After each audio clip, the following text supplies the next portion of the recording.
The question is that the amendment be disagreed to. I now call the member for Curtin. Thank you, Mr Speaker. I rise in support of the Referendum Machinery Provisions Amendment Bill 2022 and to make some additional comments in relation to some of its more contested elements, consistent with my additional comments in the Joint Standing Committee on Electoral Matters report after our inquiry. A large part of this bill modernises the process for running a referendum, in line with how we now run elections. Generally, these changes have been broadly supported, although they do raise the question of why we need to make temporary changes to the Referendum Act in the context of an upcoming referendum, rather than considering modernisation of the Act dispassionately when there's no referendum looming. No doubt other priorities win out, but it would seem a sensible idea to do a broader review of the Act after this referendum to ensure that next time we have a referendum, we're at least starting with a process that's grounded in the 21st century.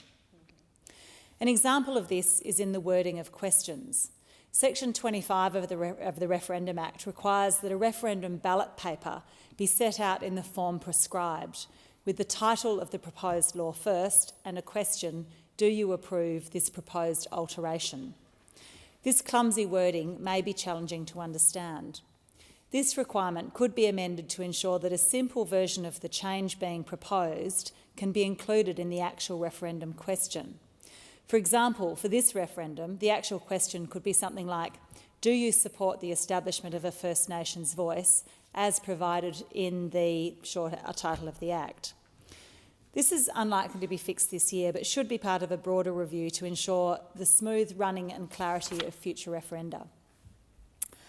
I'm supportive of amendments made to improve enfranchisement of Indigenous voters, in accordance with the recommendations of the Joint Standing Committee. In every election or other voting opportunity, it's important that all Australians are given the opportunity to participate in our democracy. But it would be particularly painful if we're not listening to the voices of Indigenous Australians on the question of whether we should listen to the voices of Indigenous Australians. I'd like to make a few comments on the more contested elements of what's included and omitted from the bill. I'm not against the inclusion of a yes-no pamphlet, an amendment negotiated by the opposition and expected to be moved in the Senate, but it does raise some concerns. In the past, these pamphlets have not necessarily always been factual and have been full of emotive language. They are, after all, drafted by committees of parliamentarians who hold a view one way or another.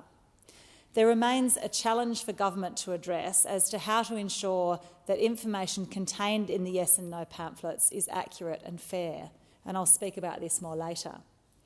But I accept that there is still a proportion of the population that doesn't get its information from the internet.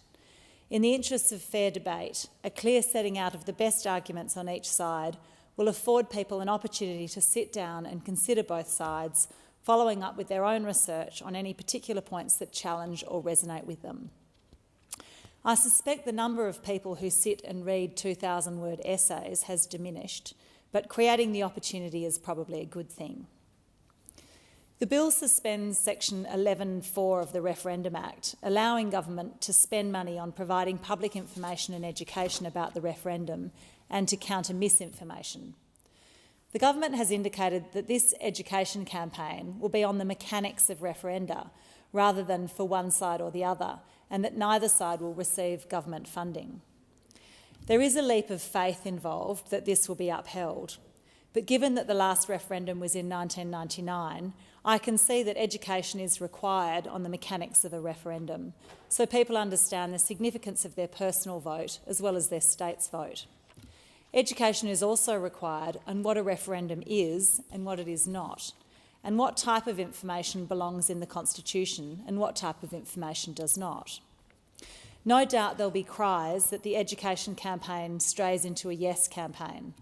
While this remains a risk, the best we can do is be vigilant and attempt to remain fair-minded in an increasingly polarised world. On the issue of donation transparency, this is an area desperately in need of reform at a federal level, with federal regulation lagging behind almost all the states, both in terms of the donation disclosure threshold of $15,200 and the timing of the disclosure months and months after votes are cast.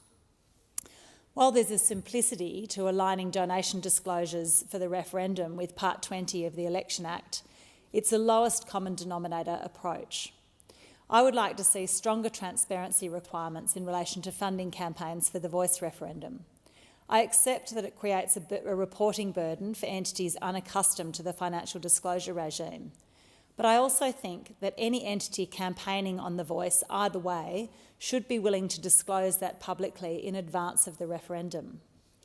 There is overwhelming community support to improve the transparency of who is funding political campaigns before people vote.